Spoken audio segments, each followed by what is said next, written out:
Dear students, अस्सलाम वालेकुम। कैसे हैं आप सब?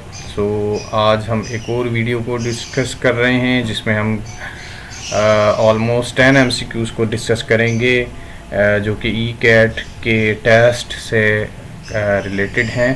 तो जो है वो इम्पॉर्टेंट एमसीक्यूज़ है। तमाम ही जो है वो स्टूडेंट्स आखिर तक इस वीडियो में जो है वो मौजूद रहें। इसमें जितने भी पॉइंट्स हैं, की पॉइंट्स हैं, उसको नोट डाउन करें। इसमें जो टॉपिक्स हैं उसको भी जो है वो अच्छे से नोट डाउन कर लें। तो स्टार्ट करते हैं आज की वीडियो। अगर आप नए हैं चैनल के ऊपर तो चैनल सब्सक्राइब कर लें और बेल आइकन को भी क्लिक कर लें ताकि आने वाली वीडियो का नोटिफिकेशन आपको मिल सके। स्टार्ट करते हैं। First MCQ you can see on your screen. Rate of change of momentum of a molecule is equal to. So rate of change of momentum of a molecule is equal to. Rate of change of momentum जो होता है ये force के बराबर होता है। Students याद रखिएगा, क्योंकि फोर्स जो होती है ये हमने पढ़ा है कि ये बराबर है rate of change of momentum.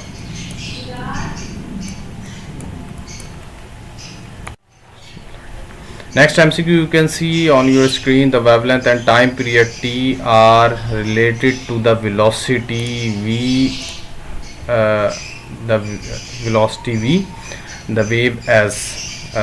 तो यहाँ पे आप देख सकते हैं कि जो रिलेशन है वेवलेंथ का, टाइम पीरियड का और वेलोसिटी का, ये किसके बराबर है। तो चार ऑप्शन हमें यहाँ पे दिए हुए। वैसे तो जो हमारे पास रिलेशन है वेवलेंथ का वो वेलोसिटी और फ्रीक्वेंसी के साथ इस तरह से बनता है। Lambda is v is equal to f lambda, v is equal to f lambda. इस तरह से जो है ये हमारे पास ये रिलेशन बनता है। लैम्डा जो है ये वेवलेंथ है, जो है वो इसका ये सिंबल है।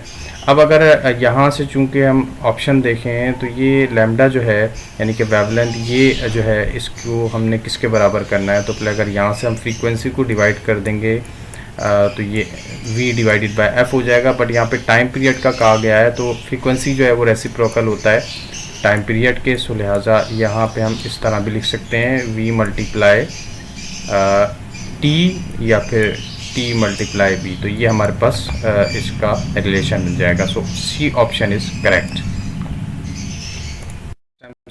You can see on your screen which of the following does not have the same unit। अब वर्क का भी हमारे पास सेम यूनिट है, हीट का भी, काइनेटिक एनर्जी का, सबका जॉल ही होता है। बट पावर जो है इसका यूनिट होता है what. Next MCQ, N isothermal process the internal energy of the system. Isothermal process वो प्रोसेस होता है जिसमें हमारे पास जो इंटरनल एनर्जी होती है या फिर जो हम कह सकते हैं टेम्परेचर जो होता है वो रिमेन कांस्टेंट होता है। और टेम्परेचर का ताल्लुक किसी हद तक जो है वो इंटरनल एनर्जी से है। सो यहाँ पर इंटरनल एनर्जी होगी remain constant. Option C is correct. MCQ है 1 डिग्री of the thermodynamic scale of the temperature is called। 1 degree of thermodynamic scale of temperature जो है ये बराबर होता है केल्विन के। एक्चुअली थर्मोडायनेमिक टेम्परेचर स्केल जो है या थर्मोडायनेमिक स्केल जो है ये केल्विन स्केल को जो है वो कहा जाता है, और ये मैथमेटिकल स्केल भी हम इसको कह सकते हैं। तो 1 डिग्री थर्मोडायनेमिक ये बनता है 1 केल्विन के या फिर केल्विन, इसका ऑप्शन हो सकता है। Option C is correct. Next है the current conductor is placed. Current carrying conductor जो है ये हमारे पास इस तरह से होता है, करंट कैरिंग कंडक्टर, यानी कि करंट उसमें से पास हो रहा हो। Current carrying conductor is placed in placed perpendicular to the magnetic field, it will experience a force. तो जब भी current carrying conductor magnetic field में होता है तो उसमें फोर्स जो लगती है वो IBL, यानी कि करंट, मैग्नेटिक फील्ड और जो लेंथ ऑफ द कंडक्टर है इसका प्रोडक्ट बनता है। तो ये फोर्स होती है हमारे पास IBL। MCQ, which is the possible result of -3i dot -4j option A है 0, ऑप्शन बी है 1, ऑप्शन सी 12 के, ऑप्शन डी है 12। तो इसका जो हमारे पास आंसर बनेगा वो है सी 12 के। 3i.4j, ये हम अगर इसका प्रोडक्ट निकालें तो 3 3 हो जाएगा 9 हमारे पास, माइनस माइनस प्लस हो जाएगा, 3 4 12 हो जाएगा 12, और i.j जो है ये हमारे पास k के बराबर होता है।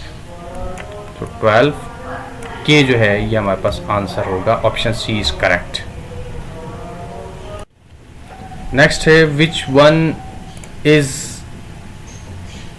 Of the following is a vector quantity, इसमें से कौन सी वेक्टर क्वांटिटी है? So option C is correct, बहुत इजी है, वेट जो है ये वेक्टर क्वांटिटी है। Next MCQ, you can see on your screen which force is non conservative, इसमें से कौन सी फोर्स है जो नॉन कंजर्वेटिव है?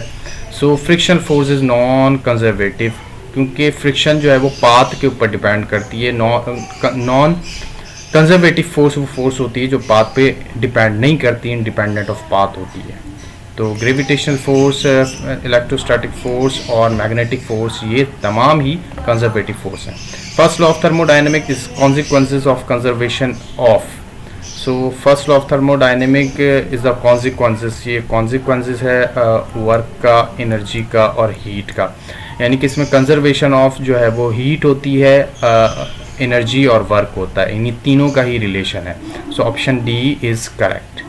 सो ये 10 MCQs इंपॉर्टेंट थे, और इसमें आपने नोट किया होगा कि थर्मोडायनेमिक्स से रिलेटेड जो है वो MCQs हैं, ज़्यादा रिपीट हुए हैं, तो इसको जो है वो थर्मोडायनेमिक टॉपिक को जो है वो आप बार बार रिवाइज़ करें। इसमें जो है वो जो भी क्वेश्चन हो कमेंट सेक्शन में ज़रूर करें। अपना ख्याल रखें, मिलते हैं आपसे नेक्स्ट वीडियो में, जब तक के लिए थैंक यू सो मच, अल्लाह हाफिज़।